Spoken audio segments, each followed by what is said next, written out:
जय मसीह की। धन्यवाद पास्टर, धन्यवाद कलीसिया के तमाम लोगों के लिए कि आप ये मौका मुझे देते हैं कि परमेश्वर के पवित्र वचन से हम मिलकर सीखें।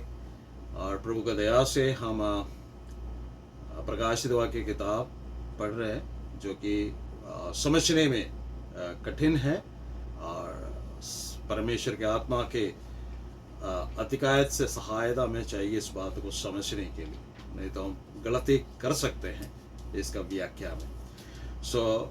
हम हैं छठवें अध्याय में, पांचवें अध्याय में, चौथे अध्याय में कलीसिया उठा लिया जाने का प्रतीक में यूहन्ना को परमेश्वर स्वर्ग में आत्मा में उठा लिया जाते हैं, ले जाते हैं। और वहाँ पर वध किया हुआ मेमना जो पुस्तक को खोलने के योग्य है, उसकी आराधना, पिता परमेश्वर की आराधना के विषय में हमने 4 और 5 अध्याय में देखा। और 5वां अध्याय में वो पुस्तक वध किया हुआ मेमना यीशु मसीह पिता परमेश्वर के हाथों से लेते हैं और वो पुस्तक में 7 मोहरें लगी हैं। जब 7 मोहरें को खोलते हैं तो विभिन्न प्रकार के संकट और परेशानी जो है इस धरती पर होता है। ये सारी बातें तब होता है कलीसिया उठा लिया जाता है। कलीसिया उठा लिया जाने से पहले से शैतान क्या करते हैं कि अपने आप को प्रकट करने का, अपना शासन धरती पर लाने का प्रयास करते रहते हैं। लेकिन जब हम दूसरा थिस्सलुनीके का पत्र 2 अध्याय उसका 6 और 7 पढ़ते हैं, वहां पर इस प्रकार लिखा गया है कि और जब तुम उस वस्तु को जानते हो जो उसे रोक रही है, अर्थात शैतान या उसके अधर्म मूर्ति को जो रोक रही है, उस बात को जानते हैं, यानी पवित्र आत्मा, कि वह अपने ही समय में प्रकट हो, क्योंकि अधर्म का भेद अभी भी कार्य करता जाता है, पर अब एक रोकने वाला है, जब तक वह दूर ना हो जाए वह रोका रहेगा। जब पवित्र आत्मा दूर हो जाएगा तब यह अधर्म का मूर्ति प्रकट होगा। यानी कलीसिया जब उठा लिया जाएंगे, पवित्र आत्मा भी कलीसिया के साथ, है ना, परमेश्वर का सम्मुख में उपस्थित हो जाएंगे, तब अधर्म मूर्ति प्रकट होगा, तब जाके ये सारे सील, है ना, सारे मोहरें खुली जाएंगी। आज हम तीसरे और चौथे मोहर के विषय में सीखने जा रहे हैं। पहला मोहर में हमने देखा था कि पहले मोहर में एक सफेद घोड़ा है, उस पर सवार होकर एक आता है, विश्व शांति का प्रयास वो करता है, लेकिन उसके मन का जो निरूपण है, सोचना है, सोच है, वो सही नहीं है। अपने भ्रष्ट लोगों के साथ सब कुछ हासिल करने का, लूट बांटने का प्रयास वो करेगा, जैसे कि दानियल के किताब में लिखा गया।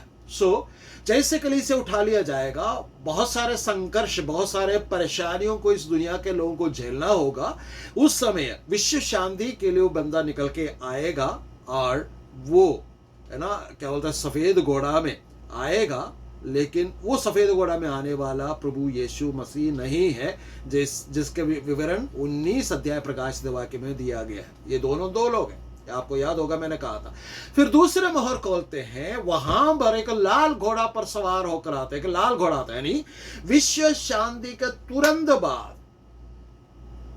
क्या होगा। इस विश्व शांति का समय में मैंने आपको बताया था कि यरूशलेम मंदिर बनाया जाएगा, वहां पर आराधना, है ना, उस मंदिर के अंदर यहूदी लोगों के लिए आराधना ना शुरू किया जाएगा। लेकिन इसका तुरंत बाद क्या होगा, लोग इस्राएल के ऊपर चढ़ाई करेंगे और उसका जो है शुरुआत, है ना, थोड़ा थोड़ा करके हमें देखने को मिलते हैं। जैसे मत्ती 24 का 7 और 8 में इस प्रकार लिखा गया कि क्योंकि जाति जाति पर और राज्य पर राज्य चढ़ाई करेगा और जगह जगह अकाल पड़ेंगे और भूई डोल होंगे।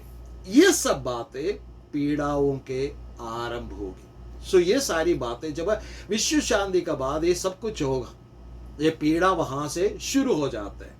और जब हम 5 और 6वीं आयत जो हमने पढ़ा अभी आज के जो क्लास के लिए, उसमें ऐसा हमने पढ़ा था कि और जब उसने तीसरी मोहर खोली तो मैंने तीसरे प्राणी को ये कहते हुए सुना, किया और मैंने दृष्टि की और देखो एक काला घोड़ा है और मैंने उन चारों प्राणियों के बीच में से एक शब्द ये कहते हुए सुना कि 1 दिनार का सेर भर गेहूं और दिनार का 3 सेर जव और तेल और दाखरस की हानि ना करना। ठीक है, अब हम इसके अंदर घुसने का प्रयास करेंगे। यहां पर एक काला घोड़ा निकल आते, तीसरा मोहर खोलते वक्त काला घोड़ा जो है अकाल को दिखाता है। जब हम परमेश्वर का पवित्र वचन को पढ़ेंगे, लेवी व्यवस्था 26 का 26, व्यवस्था विवरण 32 का 23 और दूसरा राजा का किताब 8 का 1 और भजन संहिता 105 का 16, यशायाह नबी का किताब 3 का 1, यिर्मयाह नबी का किताब 16 का 4, एहजकेल नबी के 4 का 16, 17, 5 का 16, 14 का 13 और हग्गाई की किताब 1 का 11 जब पढ़ेंगे, वहां पर यह बात बताया गया कि अकाल परमेश्वर के ओर से ठहराया हुआ एक प्रकार का दंड, एक प्रकार का न्याय है। परमेश्वर ने कहा कि परमेश्वर व्यवस्था का विवरण की किताब में लिखा है कि जब तुम मेरी आज्ञाओं को नहीं मानोगे तो मैं युद्ध और अकाल भेजूंगा। सो वचन के अनुसार अकाल होना, जब से परमेश्वर ने व्यवस्था दी है तब से लेकर अकाल का पड़ना, युद्ध का होना, ये सब कुछ जो परमेश्वर के ओर से होने वाला न्याय और दंड को दर्शाता है। से यहां पर क्या होगा कि सबसे पहले सफेद घोड़ा में जो सफर होकर आएगा वो विश्व शांति की कोशिश करेगा। उसके बाद सब कुछ हासिल करने का कोशिश करने के द्वारा क्या होगा कि युद्ध होगा। उस युद्ध के तुरंत बाद क्या होगा, हमें मालूम है कि युद्ध के तुरंत के बाद अर्थव्यवस्था पराजित हो जाते हैं और अकाल पड़ता है, मरी है ना, महामरी पड़ते हैं। लोग विभिन्न प्रकार का परेशानी से होकर लग जाएंगे और आपको मालूम है कि और ये विश्व भर में क्या हो जाएगा, क्या होता, भूख, अकाल अकाल अकाल ना अकाल को लेके आएगा। क्यों? क्योंकि आज हमें मालूम है कि कोई भी खेती करने में इच्छुक नहीं है। आज सब ये सोचते कि पैसा कमाओ, जोमैटो के द्वारा, स्विगी के द्वारा आप रेस्टोरेंट से खाना मंगाओ, खा लो। लेकिन जब तक खाना के लिए जो चीजें चाहिए वो चीजें अगर हम उपजाते नहीं हैं, वो सारी चीजें खत्म होते चला है ना। किसानी, खेती बाड़ी, ये खत्म होते चला है। सब लोग पैसा कमाने का होड़ में रहते हैं और यहां पर ऐसा परिस्थिति आएगा, कलीसिया उठा लिया जाएगा। युद्ध के बाद क्या होगा, अकाल पड़ेगा। लेकिन वहां पर परमेश्वर के सिंहासन के पास में से उन प्राणियों में से एक को ये इसी प्रकार चिल्लाते हुए कहा कि क्या है कि हम 6 में इस प्रकार पढ़ता है, और मैंने उन चारों प्राणियों के बीच में से एक शब्द कहते हुए सुना कि दिनार का सेर भर का गेहूं और दिनार का 3 सेर जव और तेल और दाखरस की हानि नहीं करना। अकाल तो हो जाएगा लेकिन तेल और दाखरस की हानि नहीं करना। इसका क्या मतलब है? कुछ साल पहले है ना, अभी भी हम उस बात से बाहर नहीं निकला है। एक उदाहरण बताता हूं, ड्रेस रिहर्सल। कुछ साल पहले हम उसमें से अभी तक बाहर नहीं निकला, कोविड आ गया। जब कोविड आ गया तो पूरे विश्व में लॉकडाउन लग गया। अभी भी है ना, न्यूज आते हैं लॉकडाउन लगने वाला है, लॉकडाउन लगने वाला है। जब लॉकडाउन लगा सिर्फ 2 चीज खुला था, आप लोगों को अगर याद हो, क्या था? सबसे पहले ना शुरू से 2 चीजें खुली थी, बाद में तीसरा एक और चीज खुल गया था जहां पर बहुत बड़े लंबे लाइन कतार लगे थे। उसके विषय में बात नहीं कर रहा। 2 चीजें खुली थी, एक था पेट्रोल पंप, दूसरा था मेडिसिन है ना, medical stores, hospitals, medical stores. यहां पर कहते कि तेल और दाखरस को कोई हानि नहीं पहुंचाना। अकाल होगा, इस अकाल में तेल जरूरी चीज के लिए पेट्रोल पंप, हर किसी को ये पेट्रोल नहीं मिलेगा, ये बात याद रख लेना। आगे मैं इस बात को बताने वाला। जब कलीसिया उठा लिया जाएगा, ये तीसरी मुहर खुल जाएगी। इस तीसरी मुहर में ऐसा अकाल पड़ेगा, लोगों को सिर्फ जरूरत के दवाइयां मिलेगी। हमारे भारत में अगर 10-15 साल पहले देखे, चंद ही लोग, 1% लोग सिर्फ हेल्थ इंश्योरेंस खरीदते थे, है ना। आज वो हिस्सा बढ़कर 27% लोग हमारे भारत में हेल्थ इंश्योरेंस खरीदते हैं। जब हेल्थ इंश्योरेंस के तहत आप किसी अस्पताल में जाते हैं, जब आप ना जांच करवाते हैं, जब आपका कोई ऑपरेशन हो या कोई आपको मेडिसिन लगवाना है, तो जब आप ये चीजें पेपर वर्क उनको भेजते हैं, हेल्थ इंश्योरेंस कंपनी को भेजते हैं, वो हेल्थ इंश्योरेंस कंपनी के पैनल में आने वाले डॉक्टर्स उसके दोबारा जांच पड़ताल करते हैं और कहते हैं कि इस बंदे को इस सर्जरी का, इस दवाई का जरूरत है कि नहीं। ये सारी चीजें उस दिन, उन दिनों के बारे में हमें बताते कि आने वाले दिनों में ही होगा।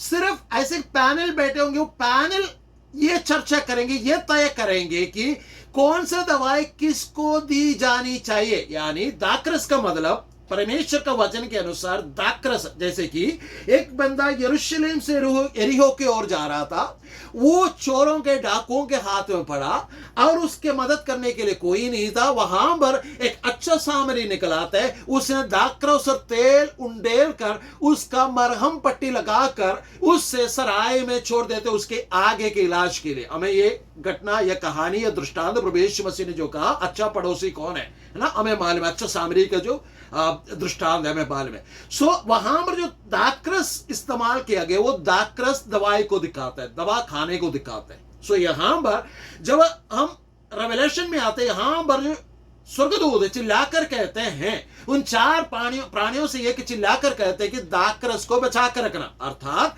दवा पानी को बचा कर रखना,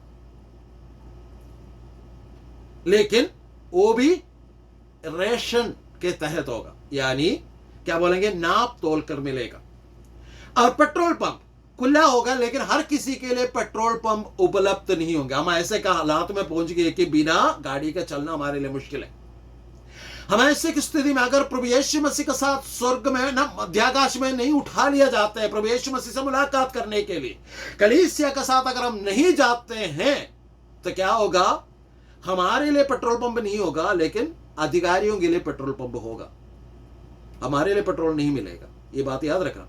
और इसके लिए बहुत सारे संघर्षों का सामना करना पड़ेगा। और दूसरी बात कहते हैं, 1 दिनार के लिए क्या होगा,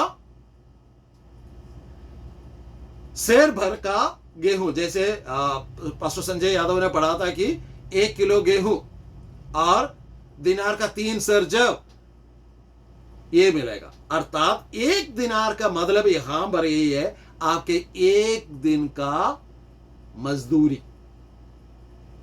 आपके 1 दिन का मतलब है कि 1 दिन का मजदूरी, यानी आप जितना कठिन परिश्रम करके 1 दिन में जो कमाएंगे, वो क्या होगा, सिर्फ आपके 1 दिन का खाने का होगा। ये कैसा होगा, हमें मालूम है कि अब जो कुछ भी हम खरीदने जाते हैं, है ना, अभी बड़े बड़े मॉल में ये स्थिति आया है कि आप कोई भी चीज लेने जाए, उसमें कोई रेट लिखा नहीं होता है। उसमें क्या होता है, QR कोड लगा होता है ना, या तो क्या बोलते हैं आपके क्या बोलते हैं, आप इस्तेमाल करने वाला पेन उठाकर देख लो, उसमें भी लाइंस लगे होते हैं, कुछ नंबर्स लिखे होते हैं, है ना, जिसको हम बार कोड कहते हैं। उसे स्कैन करने पे क्या होगा, उस पेन का भी रेट निकला आता है। अगर मॉल में जाकर हम किसी वहां पर खड़े रहने वाले किसी से पूछे, भाई इसका क्या रेट है, वो क्या बोलेगा, स्कैन कर लो, आपको पता लग जाएगा। सो ऐसे हालात में अभी हम आगे बढ़ रहे हैं।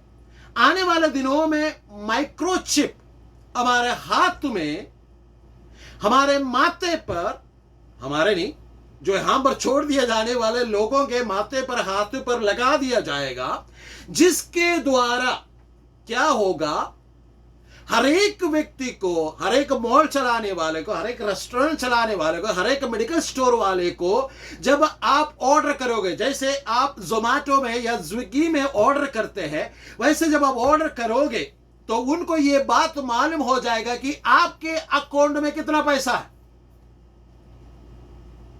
सब कुछ कनेक्टेड होगा, है ना। जैसे कि आधार पैन कनेक्ट किया गया, वैसे हमारे उन लोगों के जीवन में जो चिप इम्प्लांट किया जाएगा वो कनेक्ट हो जाएगा और पता लग जाएगा किसके पास कितना है, उसके अनुसार उसे दिया जाएगा। यानी एक व्यक्ति का एक दिन का मजदूरी सिर्फ उसके एक दिन का खाने का वो मिलेगा, उससे ज्यादा। आज हम बहुत कुछ खाते हैं, आज जहां मर्जी जाते हैं, घर में बनाया हुआ खाना में पसंद नहीं है, होटलों में, रेस्टोरेंट में जाकर अपने मर्जी से खरीद के खा लेते हैं। उन दिनों में ऐसे खाने को नहीं मिलेगा। इट विल बी रेशनाइज्ड, है ना। इसलिए अंगूठे का इस्तेमाल करना शुरू कर दिया। और इसके विषय में हेस्केल नबी क्या कहते हैं, 4 अध्याय 10 और 11 जब हम पढ़ते हैं, वहां पर लिखा है, और जो भोजन वस्तु तू खाए उसे तोल कर खाना, अर्थात प्रतिदिन 20-20 शेकेल भर खाया करता, और उससे समय समय पर खाना। और पानी भी तू माप कर पिया करना, अर्थात प्रतिदिन हीन का छठा अंश पीना, और उसको समय समय पर पिया करना। अर्थात पानी भी, आप दवाई, आजकल दवाई लेते हैं ना दिन में 3 टाइम, वैसे पानी पीना पड़ेगा। सो युद्ध के चलते, क्यों युद्ध के चलते सारे जल स्रोत, बॉम्ब और तोप, इन तमाम चीजों की वजह से खराब हो जाए, सारे केमिकल के वजह से खराब हो जाएगा। पानी भी तोल कर मिलना शुरू करेगा। मुझे अभी भी याद है, जब मैं पहले कक्षा में पढ़ता था तो वहां पर एक दूसरे कक्षा में वहां पर एक व्यक्ति का क्या होता है, सफारी, जो वो घूमने फिरने गया था दुनिया में, तो वो वहां से आने के बाद एक लेख लिखा था जो हमें पढ़ने के लिए था। तो उसमें ये लिखा हुआ था कि आने वाले दिनों में हमारे भारत में भी पानी बोतलों में बेचा जाएगा। आज हम देखते हैं जहां पर भी कहीं जाए, कोई भी नलके से पानी नहीं पीता, सबको बोतल पानी चाहिए। ये सारी बातें उस बात को दर्शा रहे, आगे आने वाले दिनों में पानी हमें खरीद कर पीना पड़ेगा, लेकिन अपने मर्जी से हम 10 बोतल इकट्ठा नहीं खरीद पाएंगे, वो भी रेशनाइज्ड किया जाएगा। किसके लिए? जो इस दुनिया में उस वक्त रहे, क्योंकि कलीसिया प्रभु यीशु मसीह का साथ प्रभु यीशु मसीह से मुलाकात करने के लिए उठा लिए जाएंगे। बाकी लोग जो रहते हैं उन्हें पानी पीने के लिए भी तरस जाएंगे। अगर पीने का पानी नहीं मिलेगा तो क्या होगा? नहाने का पानी होगा? नहाने का पानी नहीं होगा ना। आज लोग नहाना भी पसंद नहीं करते, डिओड्रेंट लगाते हैं, वापस आते हैं। यहां पर लोगों को नहाने का भी पानी नहीं मिलेगा तो क्या होगा? जब आप नहाओगे नहीं, अपने शरीर को आप हाइजीन नहीं रखोगे तो क्या हो जाएगा? आपके शरीर में चर्म रोग, है ना। हमें मालूम है कि हमें बुखार है कि नहीं करके हम किस चीज से नापते हैं? थर्मोमीटर से, है ना। थर्मोमीटर में एक फ़ारेनहाइट दिया हुआ है, इतने में अगर इससे ऊपर है तो उस व्यक्ति को बुखार है। इसका क्या मतलब है? वहां पर बताया गया कि इसका बॉडी टेम्परेचर ही होना है। परमेश्वर ने जब धरती बनाया, धरती का भी एक टेम्परेचर रखा गया, और टेम्परेचर बढ़ के आया। जैसे हमने दूसरा पत्रोस का पत्री का शिक्षा लिया था, तब हमने पत्रोस ने जो बातें लिखा, इस पृथ्वी का हर एक चीज तप्त होकर पिघल जाएंगे। सो पृथ्वी का जो है गर्माइश बढ़ते जा रहे, उसके अनुसार उन दिनों में अकाल पड़ने का कारण सूरज के रोशनी तेज होने के कारण आने वाले दिनों में ऐसा होगा कि पीने के लिए पानी जब रेशनाइज्ड किया जाएगा, नहाने के लिए पानी ना मिलने के कारण लोगों के चर्मों में रोग शुरू होकर बहुत परेशानी में लोग पड़ेंगे। एक तो लोग अकाल से मरेंगे खाना ना होने की वजह से, दूसरा लोग अलग अलग प्रकार के चर्म रोगों से मारे जाएंगे। अगर कोई यीशु मसीह का साथ, यीशु मसीह से मुलाकात करने के लिए नहीं जाना चाहते हैं, अगर कोई इन दिनों में पढ़ाई कर रहे हैं, अगर कोई डॉक्टर बनना चाहते हैं, उनसे मेरा सलाह ये है कि आप एक स्किन स्पेशलिस्ट बन जाए, डर्मेटोलॉजिस्ट। आपको बहुत सारा पैसे इकट्ठा करने का मौका मिलेगा, क्योंकि चर्म रोगी बहुत ज्यादा होने वाला है। वापस आते हैं, सो नहाने का पानी वहां पर नहीं मिलेगा। अगली बात क्या होने वाला है इस अकाल के समय में? जब हम याकूब का पत्री पढ़ते हैं, उसका 5 अध्याय, उसका पहले आय से लेकर तीसरी आय तक याकूब इस प्रकार लिखते हैं उसमें, हे धनवानो सुन तो लो, तुम अपने आने वाले क्लेशों पर चिल्ला कर रो। क्यों? तुम्हारा धन बिगड़ गया, तुम्हारे वस्त्रों को कीड़ा खा गए, तुम्हारे सोने चांदी में काई लग गए। मेरे बाइबल कहते हैं कि तुम्हारे सोने चांदी में जंग लग गए, और वह काई तुम पर गवाही देगी, आग के नाय तुम्हारा मांस खा जाएगी। तुमने अंतिम युग में धन अपने लिए बटोरा है। आज सब लोग धन बटोरने का होड़ में है, लेकिन उन दिनों में क्या हो जाएगा? आपके धन के ऊपर आपका कोई कंट्रोल नहीं रहेगा, कोई नियंत्रण नहीं रहेगा। अपना मर्जी से आप पैसा निकाल नहीं पाएंगे। पहले बात, ये बात हमने देखा था हमारे भारत में नोटबंदी जब हुआ है ना, अपना पैसा होने के बावजूद भी आप अपने बैंक अकाउंट से अपना पैसा अपने मर्जी से नहीं निकाल पाए। It was a trust rehearsal. आने वाले दिनों में जब तीसरा मोहर खोलेगी तो क्या हो जाएगा? आपके सोना चांदी, आपके धन किस चीज में बदल जाएगा मालूम है? एक अलग प्रकार के मनी ट्रांसैक्शन में बदल जाएगा, जिसको अभी आज के समय में समझने के लिए हम बोल सकते हैं क्रिप्टो करेंसी। वो एक व्यक्ति का हाथ में उसका पूरा नियंत्रण रहेगा। बेशक आपने लगाया होगा, लेकिन आपको नहीं मिलेगा, वो बिगड़ जाएगा। तो सारे धनी लोग क्या करेंगे? छाती पीट पीट कर रोएंगे। अकाल का समय, ये अकाल आने वाला है, लेकिन परमेश्वर का वचन में परमेश्वर ने ये प्रावधान दिया लोगों को थोड़ा बहुत जीने के लिए। क्या है कि एक दिन के वेजेस में, एक दिन के मजदूरी में थोड़ा सा अन्न, थोड़ा सा पानी मिले, और दाखरस अर्थात उनके लिए दाखरस भी प्राप्त होगी। और तीसरे और चौथी एक और बात मैं बताना चाहता है यहाँ पर, जो अन्न खाया करेंगे उसका कैसे पकाया करेंगे। एहजकेल का किताब 4 अध्याय आप पढ़कर देख लेना, वो आजकल का गैस नहीं मिलेगी आपको, क्योंकि युद्ध के दरमियान, युद्ध जब करते हैं कोई, तो क्या करते हैं कि उनके अर्थव्यवस्था पर सबसे पहले मार देते हैं। और हमें मालूम है कि जिसके पास तेल के कुआं है वहां पर बॉम्ब डाल दिया जाएगा। सो तेल जो है, पेट्रोल जो है, गैस जो है रेशनाइज्ड होगा, सिर्फ गवर्नमेंट चलाने के लिए उसे रख दिया जाएगा। आजकल देखने वाला हमारे सारे के सारे एयरपोर्ट खाली हो जाएगा। आज आप लिख कर रख लो, जब आप स्वर्ग से नीचे है ना प्रवेश मसीह के साथ वहां पर होंगे हम सब, जब आप पृथ्वी को देखेंगे नीचे, तब ये सारी बातें हमारा पृथ्वी में होते हुए देखेंगे। हमारे जो है बड़े बड़े एयरपोर्ट जो है खाली पड़ेंगे, वहां पर सारे का सारे विमान जंग लगा हुआ पाएंगे। इस युद्ध के बाद जब अकाल पड़ेगा, लोग फिर से गाय बैल को ढूंढेंगे ताकि बैलगाड़ी चला दिया जाए। लेकिन बैलगाड़ी भी कैसे चलाएंगे, आगे हम उस बात को देखने जा रहे हैं। चौथा मोहर पे क्या होने वाला है, बैलगाड़ी भी चलाना मुश्किल हो जाएगा। सारे के सारे रोड गड्ढे पड़ जाएंगे, क्योंकि रोड बनाने के लिए गवर्नमेंट के पास पैसा नहीं रहेगा। ये सारी चीजें हमारे धरती पर होने वाला है, क्योंकि परमेश्वर का क्रोध लोगों पर आने वाला। लेकिन प्रभु ने कहा कि क्रोध का दिन में, है ना, कलीसिया से कहा कि मैं तुम्हें संभाले, मैं तुम्हें छिपाए रखूंगा। ठीक है, सो ये तीसरा मोहर है।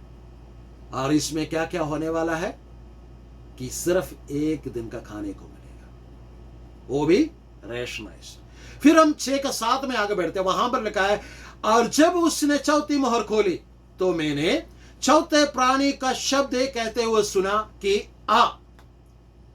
और 6 का 8 में इस प्रकार लिखा है, और मैंने दृष्टि की और देखो एक पीला सा घोड़ा है, पीला नहीं, पीला सा घोड़ा है, और उसका सवार का नाम मृत्यु है, और अधोलोक लोग उसके पीछे पीछे हैं, और उन्हें पृथ्वी की 1/4 पर यह अधिकार दिया गया कि तलवार और अकाल और मरी और पृथ्वी के वन पशुओं के द्वारा लोगों को मार डाले। चौथा मोहर जब खुलेगा, ये एक दिन में नहीं हो रहा है, एक के बाद एक करके हो रहा है, समय लगेगा इसके लिए। अकाल के क्या होता है, उसके सबसे हाईएस्ट पॉइंट में पहुंचकर ये चौथा घोड़ा निकल आएगा, जिसका कलर लिखा गया कि पीला सा, पीला नहीं है, हरा भी नहीं है, मैं इस प्रकार कहना चाहूंगा तोतिया रंग, जिसको यूनानी भाषा में या मूल भाषा में क्लोरोक्स लिखा गया है, क्लोरोस, उसी रंग का, उसका अर्थ है मृत्यु। अर्थात कोई सस्य, है ना, कोई पौधा मरने से पहले, हरा भरा हुआ पौधा मरने से पहले उसका कलर उड़ जाता है ना। किसी के कहा हुआ गोसिप उसी का सामने प्रकट हो जाएगा तो उसका मुंह का रंग उड़ जाता है ना, हम बोलते हैं ना कि पीला पड़ गया भाई बंदा ये बातें सुन के। ठीक वैसे ही लोग पीला पड़कर, उनके अंदर कोई खून नहीं रहेगा, पीला पड़कर मर जाएंगे। कैसे मरेंगे? तलवार से मरेंगे। इसका क्या मतलब है? युद्ध तो हो चुका है, अभी तलवार से क्यों मरेंगे? खाना खाने के लिए एक दूसरे के ऊपर चढ़ाई करेंगे। उसके घर में जो 1 किलो आटा रखा है वह मैं प्राप्त कर कर खाऊं, उसके लिए तलवार चला लिया जाएंगे। जैसे कि एलिशा नबी के समय पर, है ना, राजा अकाल का समय पर राजा अपने शहरपना से होकर चल रहा था, तो 2 स्त्रियां खड़े होकर इस प्रकार चिल्लाते, एक स्त्री इस प्रकार चिल्लाते हुए राजा से गुजारिश करते हैं, राजा मुझ पर रहम करो, मेरा न्याय चुकाओ। तो राजा पूछते क्या? तो बोला कि हमारे पास खाने के लिए कुछ नहीं था, तो इसने मुझसे कहा कि आओ हम अपने बच्चों को पका कर खा लेते हैं। तो पिछले कल मेरे बच्चे को पका कर खाया, आज उसके बच्चे को पका कर खाने के लिए जब कहते तो मान नहीं रही है। राजाओं की किताब में लिखा है। सो यहां पर तलवार का मतलब वही है, लोग एक दूसरे को मारेंगे ताकि उनके पास थोड़ा बहुत जो अन्न बचा है या कुछ है खाने के लिए या पीने के लिए, उसे उठा लिया जाए, खा लिया जाए। और इस घोड़े पर सवार है, जो घोड़ा है, उसको यह अधिकार दिया गया कि अधोलोक उसके पीछे पीछे, अर्थात नरक, है ना, उसके पीछे पीछे जो मरते हैं उनका प्राणों को ले लिया जाए, उनका आत्माओं को ले लिया जाए, और 1/4 पर इससे अधिकार मिलेगा। कितना? 1/4 पर। आज हमारे पूरे विश्व का जनसंख्या कितना है? लगभग 900 करोड़ लोग। 900 करोड़ लोग, 1/4 कितना हो गया भाई? लगभग 200 करोड़ लोग इसी दरमियान मर जाएंगे। किन चीजों से? तलवार से, अकाल से, फिर क्या है? मरी से। मैंने आपको बताया, एक मरी के विषय में मैंने बताया, फोड़े निकल आएंगे उससे। जैसे अय्यूब के जीवन में हुआ था वैसे फोड़े निकल कर आकर उसी से मर जाएंगे। अगली बात उसमें लिखा है कि पृथ्वी के वन पशुओं के द्वारा, है ना, वन पशु क्या है? जानवरों के द्वारा, है ना। आप कोई जानवर को मार सकते हैं? आप किसी भी जानवर को मार नहीं सकते। हमारा भारत में कानून है, विश्व भर में अलग अलग क्या बोलते हैं, देशों में ये क्या बोलते हैं, कानून बदलते जा रहे हैं। लोग इंसान से बढ़कर जानवरों से प्रेम करते हैं। लोग बच्चा पैदा करने के बजाय जानवरों को पालना पसंद करते हैं। हमारे भारत में भी ऐसा है, भारत में भी ऐसा है। परमेश्वर के पहले इंस्टीट्यूशन को ही उन्होंने बिगाड़ डाला, परिवार को ही बिगाड़ डाला। प्रभु ने कहा है कि शादी करो, मनुष्य का अकेला रहना अच्छा नहीं, ये समझकर उसके लिए उपयुक्त सहायक हव्वा परमेश्वर ने बना कर दिया और उन्हें आशीष दी कि फूलों फलों और पृथ्वी पर भर जाओ। लेकिन आज उस इंस्टीट्यूशन को बिगाड़ दिया। लोग शादी करने के लिए तैयार नहीं, एक साथ रहने के लिए तैयार है। हमारे सुप्रीम कोर्ट ने भी ये अनुमति दिया गया कि अगर लड़की 21 साल का है, लड़का भी 21 साल का है, तो दोनों लिव इन रिलेशनशिप में रह सकते हैं। किसी रजिस्ट्रार के पास जाकर एक एफिडेविट बनाओ, आकर रह सकते हैं। कोई भी मां बाप उन्हें मना नहीं कर सकते हैं। परमेश्वर का वचन को तोड़ मरोड़ कर दिया गया है और जानवरों से प्यार करने लगा है। ये सारे जानवर लोगों को काट खाएंगे क्योंकि उनका पास भी खाने के लिए कुछ और बचा नहीं।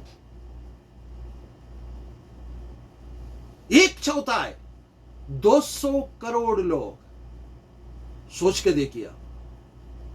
हम आज ये वचन सुनने वाले लोगों के अंदर, हमारे अंदर क्या होना चाहिए?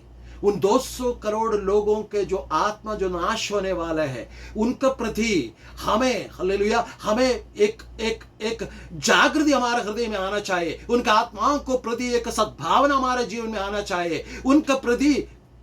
इसलिए यीशु मसीह के आने से पहले जितने भी लोगों को हम सुसमाचार सुना सकते हैं, उन तमाम को सुसमाचार सुना के उन्हें मन फिराव में ले आना चाहिए, उन्हें कलीसिया में शामिल करवाना चाहिए, ताकि जब यीशु मसीह बादलों पर आएंगे, ये मोहरें खोलने से पहले जितने लोगों को हम हो सके उतने लोगों को यीशु मसीह के पास पहुंचाने का प्रयास करें। दिस इज आवर मिशन, ये हमारा सेवा है। अगर आप ये सेवा पूरा नहीं करते तो क्या होगा? और यहां पर लिखा गया कि इन चारों बातों के द्वारा लगभग 25% लोग इस धरती का खत्म हो जाएंगे, उन पर अधिकार दिया। इसका विषय में पहले इतिहास का किताब 21 अध्याय, सेकंड क्रॉनिकल्स में, दूसरे इतिहास का किताब उसका 20 अध्याय में, यिर्मयाह नबी की किताब 14 अध्याय में, 24 अध्याय में, 44 अध्याय में, हिजकिय्याह नबी की किताब 6 अध्याय में और 14 अध्याय में इसके विषय में बताया गया है।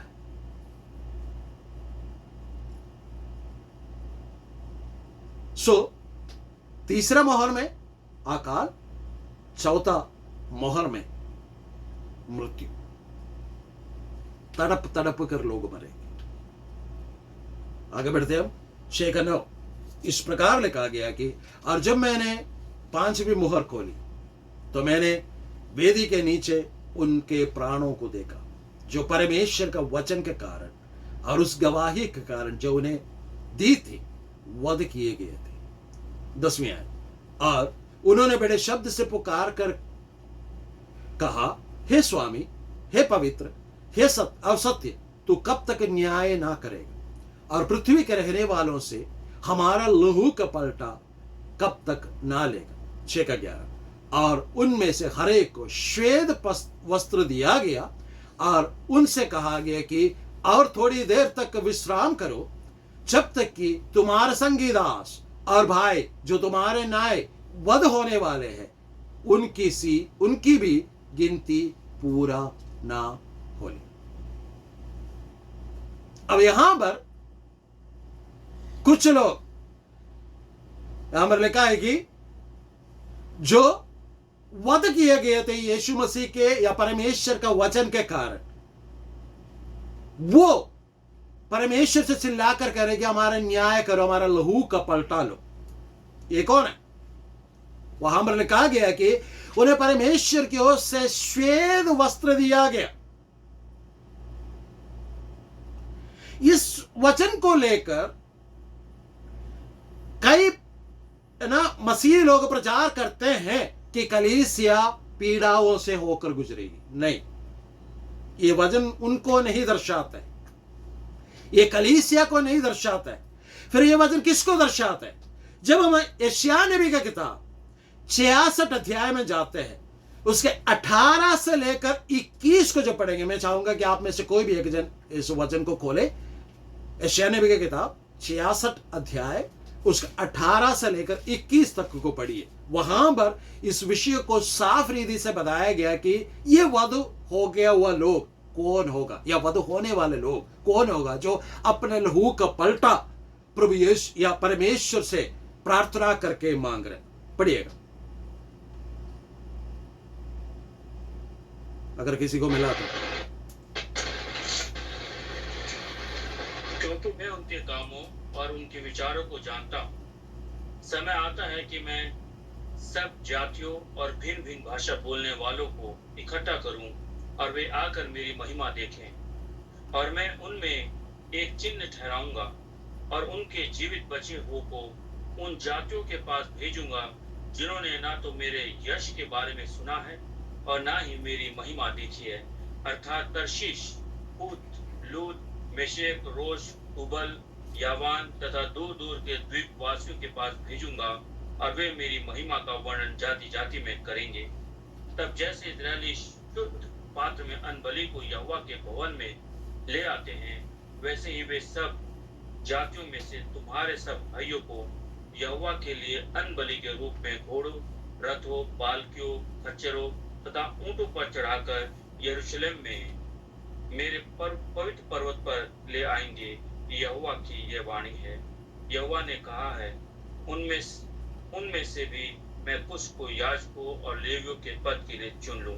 धन्यवाद। सो ये लोग कौन है? ये लोग वो है जब परमेश्वर का मंदिर यरूशलेम में जब बना दिया जाएगा, इस्राएलियों का मंदिर, तब वहां से यहां पर जो लिखा अन्य जातियों के पास भेजूंगा जिन्होंने मेरे समाचार और महिमा को नहीं देखा, उनके विषय में प्रचार करने के लिए। अर्थात यहूदी लोग परमेश्वर का प्रचार करने के लिए निकलेंगे और यहूदी लोगों को प्रचार करते करते उनको पकड़कर जो वध करेंगे पीड़ाओं के समय में, उनकी आत्माओं का रोना है। यहां पर जो लिखा हुआ 6 का 9 और 10 और 11वीं आयत। ये कलीसिया का रोना नहीं, क्योंकि कलीसिया में जितने भी लोग प्रभु यीशु मसीह के लिए वध किया गया, उनका लहू ने हमेशा परमेश्वर से, प्रभु यीशु मसीह ने जैसे प्रार्थना किया वैसा ही प्रार्थना किया, पिता इन्हें माफ कर दो क्योंकि ये नहीं जानते कि वे ये किस लिए कर रहे हैं, है ना। उदाहरण के लिए स्तिफानुस को मारा, स्तिफानुस ने क्या बोला? ये नहीं जानते, है ना। उदाहरण के लिए हम देखें हमारे ग्रहाम स्टेन्स को मारा, उसके पत्नी ने क्या कहा? मैं उनको माफ कर देता हूं क्योंकि वो नहीं जानते थे कि वो क्या कर रहे। सो जितने भी लोग प्रभु यीशु मसीह के लिए कलीसिया के युग में मारे जाते हैं, उन पापियों को क्षमा करने के लिए प्रार्थना करते हैं। लेकिन जब कलीसिया उठा लिया जाने के बाद जो यहूदी लोग परमेश्वर का समाचार लेकर, परमेश्वर का मंदिर का समाचार लेकर विभिन्न देशों में जाएंगे, उन दिनों में उन्हें पकड़कर मारेंगे और उनके आत्मा परमेश्वर से ये चिल्ला चिल्ला कर कहेंगे कि कब तक हमारा लहू का पलटा नहीं लेंगे। तो परमेश्वर कहते हैं कुछ और दिन वेट करो, कुछ और समय इंतजार करो, क्योंकि और भी लोग वध होने का है। लेकिन परमेश्वर ने क्या किया? उन्हें सफेद वस्त्र, श्वेत वस्त्र दिया गया। और इनका विषय में आने वाले दिनों में हम पढ़ने जा रहे हैं कि जब अंतिम अध्याय में पहुंचेंगे, प्रभु यीशु मसीह का साथ श्वेत वस्त्र पहनकर कुछ लोग घूमते हैं। वो ये लोग हैं यहूदियों में से प्रभु यीशु मसीह ग्रहण कर या प्रभु यीशु मसीह को सुसमाचार पहुंचाने के लिए निकलते हैं। उनको जो वध किए जाते हैं उनके विषय में यहाँ पर बताया गया है। मैं यहाँ पर रुकना चाहूंगा कि आज के हमारा क्लास यहाँ पर चौथा और क्या होता है, तीसरा चौथा मोहर खोली जाती है, 5वां मोहर भी खोलते हैं और यहाँ पर हम देखते हैं कि पहला जो है आकाल, दूसरा जो है मृत्यु, उसका बाद उसके बीच में सुसमाचार सेवकाई करने वाला यहूदियों का आत्माओं का रोना। सवाल ये आता है, इतने सारे लोग परेशानी से होकर गुजरना ये तय है, लेकिन परमेश्वर ने हमें ये जिम्मेवारी दिया है कि नाश होने वाले आत्माओं के लिए प्रार्थना करें, नाश होने वाले लोगों के बीच में सुसमाचार पहुंचाए। एक कलीसिया होने के नाते मैं और आप क्या ये सेवकाई कर रहे? क्या हम उसके लिए उत्तेजित है? प्रभु यीशु मसीह, एक और बात बोलकर मैं बंद करना चाहूंगा। प्रभु यीशु मसीह उस पैरालाइज्ड 38 साल से बीमार व्यक्ति के पास जाता है। यीशु मसीह उससे पूछता है, क्या तू चंगा होना चाहता है? वो क्या कहता है? आई हैव नो मैन, मेरे पास कोई नहीं। आज भी हमारे भारत में कई ऐसा जगह है जहां पर यीशु के सुसमाचार नहीं पहुंचा है। कई हमारा ऐसे रिश्तेदार है आज भी वास्तव में यीशु मसीह कौन है उनको पता नहीं। सवाल यही है, जैसे 6वें अध्याय में यशायाह नबी का किताब में एक आवाज निकल कर आते हैं, यशायाह परमेश्वर का महिमा को देखते हैं और उस सिंहासन से एक आवाज निकल कर आता है, कौन हमारे ले जाएगा, हमारी ओर से कौन जाएगा? तो यशायाह कहते हैं, मैं हाँ हूं, मुझे भेज। क्या मैं और आप आज प्रभु के सम्मुख में ऐसे प्रार्थना करेंगे कि प्रभु मैं हाँ हूं, सेवकाई के लिए मुझे भेज। मैं जाऊंगा मेरे रिश्तेदारों के पास, मैं जाऊंगा अपने दोस्तों के पास और मैं इस सुसमाचार को सुनाऊंगा। अगर इस सुसमाचार वो नकारते हैं तो मैं आने वाले दिनों का भीषण घटनाओं के बारे में बोलकर मैं उन्हें चिताऊंगा करके कौन आज फैसला लेगा? गेंद अभी आपके पास है, गोल मारना है या बाहर फेंकना, ये आपके हाथ में है। प्रभु आप सबको आशीष दे।